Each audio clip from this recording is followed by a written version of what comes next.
This is Going Beyond Testing. I'm Mark Allen. We're spending some time today kind of hanging out with Sandra Lee. She is the CEO of NJ Labs in New Brunswick, New Jersey. We're going to talk about something I really, honestly don't know anything about. Microtoxins. We're going to talk about microbial testing, mold, bacteria. But let's do this first thing. What are microtoxins? So it's mycotoxins include the 4 alpha toxins and something else called ultratoxin. These toxins, if found and you consume enough of it, can cause neurological diseases, several different types of cancers, and neuropathy, amongst other diseases too. So they're very dangerous to have in your body, and it's actually found in plants like hemp and marijuana and many other types of products. Wow. So how do you test for these things? There's, as in science and math, I think, there's different ways to get to the final answer, right? So there's different ways to do it. The most common was micro-testing, by microbial testing, but we didn't think it was sensitive enough. This was so dangerous that we thought it was best to do it by LC-MS. So we contacted multiple different manufacturers to see if they had applications. The applications are abbreviated methods, like they kind of give you information to start with, but you got to work out all the details, like how do you prepare the standard, the sample, such things like that. And then you optimize the little details that they give you. So what we did was we combined a few different applications, worked on a development, and validating the method. So what we did was we would purchase these standards. Now, standards are used in a lot of testing to make sure that it's what you're looking for is appropriate. We compare your sample to the standard. You can never really just trust that the sample it is what it is, because that's why we test it, right? Just because the label says it doesn't mean that it can always, it's not adulterated or contaminated by other things. So we buy these reference standards and we develop the method on LC-MS. Now this technology is very advanced. We have very few people who know how to use it and went through intense training and still continue to learn on it as well. But what we did was we take the samples, like again, we went out to the market, went to a store and bought multiple different products, and we spike these mycotoxin standards, reference standards of known concentrations into the sample to see if we can see it. And if there's nothing in the sample, we have to have some type of reference to compare it to, right? So we developed this method where we do spike and recovery, and we went through a lot of ruggedness, precision, like if you did it once, second time, third time, or fourth time, all the way up to 6 or 12 different times, are we going to get the same results over and over again? Right? So we applied the same methods as we did for heavy metal testing for mycotoxins. Is that something that manufacturers, product developers need to be aware of? Is it common to have this, I mean, a mycotoxin, that's scary. It is very scary because it could come from a lot of different places. Microbial testing is also just as critical. They're very small little bugs that can wreak havoc in your life, you know, and it could become very dangerous to even have salmonella or pseudomonas or staph in your products to consume, right? And then you can get sick from it. So it's the same technology, same methodology that we apply as well in micro. Now, micro doesn't use these expensive equipment, but what we do is we buy these bugs. We call them bugs. We buy the bugs and we spike the sample with it, and you have to recover. The funny thing about these bugs, they don't grow the same way, right? They all have different personalities, right? So it's not very uniform. So we get a huge range that we have to recover. These bugs are really funny. Sometimes they'll grow, sometimes they won't. But that's why it's so important to have a good method that when you do test for it, it doesn't pass artificially or it doesn't fail artificially. You want to know when it passes, it truly passes, and if it fails, it really fails. I've asked this question before in subsequent, in earlier segments, other segments, and that is, can you test once and that's it? Or do you have to do that multiple times to make sure? It's always best to have more data than one set, right? So even for micro testing, mycotoxins, no matter what we do, it's best to, and I keep talking about this, you want to artificially spike your sample with what you're looking for, these contaminants per se, right? And then you want to be able to recover it, because you want to know that whatever you put in, you can get back. So the method is not destroying these bugs. These methods are not destroying or masking these toxins. You want to get back what you put in, right? In order to know that this, hey, this method actually works for this product to test for this particular pathogen. So same thing with micro. You want to be able to do all this, and there's a protocol. The manufacturer should always ask a laboratory for a protocol. They should always know, even if you don't understand it, you should know what you're paying for. You should know what the laboratory is going to do to your product and what you're looking for, and making sure, and ask questions. There are reports, there are protocols.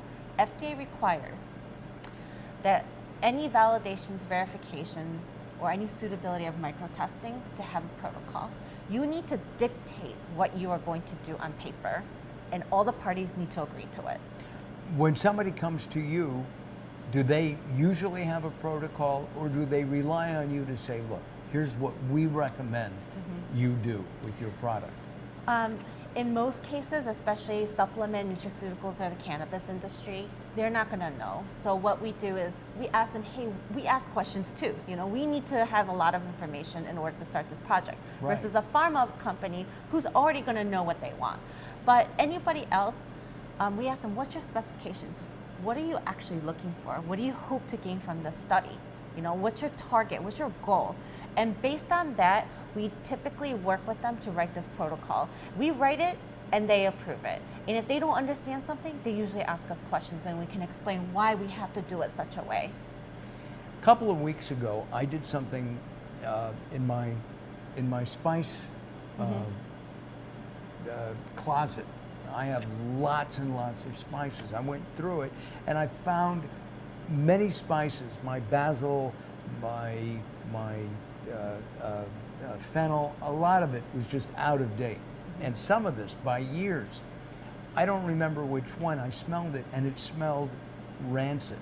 It smelled moldy. Is mold a common occurrence in some of these plant-based products, such as cannabis or CBD? Yes, because it comes from a natural environment, right? So it's highly susceptible to mold. And water activity is something that not a lot of people talk about. The moisture in your product affects the growth of bacteria. That makes sense. Okay. So if it's dry, it tends not to grow. But if it's a little moist, then it may be the perfect condition. It's dark, it's moist, it's warm, and they like that environment, so they'll start growing. And so micro, going back to the other question as well, I forgot to answer, is you do the suitability and then you test again to make sure the method that you developed was appropriate. So you check again, right? So it's not a one-time thing. You do it again. You repeat it after you go through that process. And same thing with mold. Like if it's becoming rancid, it's breaking down. Something is breaking down. And that's very common in a natural product, right? So it's very common to find that in supplements, nutraceuticals, hemp-derived products, because it's coming from natural plants. So that's more of a reason why people should really look into, hey, I need to get this tested, but not just testing it, but how are you going to test it? How are you going to maintain the testing documentation? How are you going to ensure that when I test it today, that it's going to last and it's going to be true even 7 years from today? When I think of mold, and in the last, I don't know, number of years, we've heard about people with allergies to mold. I mean, there's black mold, which can be it can be fatal. What can happen? What if somebody ingests a moldy supplement of some kind? They can get sick. I mean, the bodily fluids leaving the body. It's free penicillin. No, I'm just joking. Well, hopefully you can fight it off. But if you have symptoms, again, we're not doctors, but if you have severe symptoms, it's always best to contact your doctor. Right. Our job is to make sure it doesn't get that far. Sure. Right. But unfortunately, depending on who the manufacturers work with, what methods you use, it can bypass. It's not a perfect system. There are some deficiencies here and there. We're not perfect either.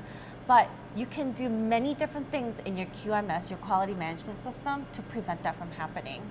And a laboratory who puts a lot of effort into their QMS and building it as a foundation can catch those things before it gets into the consumer's hands like you and I. Right, and everybody, are consumers, as we've said. In fact, in our next episode, we're going to talk about the fact that everybody is a consumer. And if you're selling a product you want your family to use, you want your customers to use it, you want it to be safe and sane. We'll find out more about that on our next episode. This is Going Beyond Testing. I'm Mark Allen, along with the CEO of NJ Labs, Sandra Lee. If you would like some information, join us on our website. It's right here on our screen right now. And by the way, if you want to come and visit us, you're welcome, right? And Please don't come all at once, though. Oh, yeah, exactly. Do you know if other labs invite people to come in, or? I'm not sure. What we've experienced with other suppliers and people who sell us their reagents and standards and such, we ask them, can we come and audit you? And most of the time they say yes. Most of the time they have nothing to hide, and it's good for their business too, right? It's good for us if people come and see what we can do for themselves, right? There's only so much I can tell you. Until you see it for yourself, you're not going to believe it. And we invite clients, business to business, to come and see what we do, because if they do well, we also do well. And so we just want the best for our companies, and we want to find the right partnerships with different companies. And you don't want to find that somebody's doing testing in their garage. Yeah, that's true. That's a little scary. It is. All right, we'll see you on our next episode. Again, if you want some information, please visit us at our website, which is on the screen right now.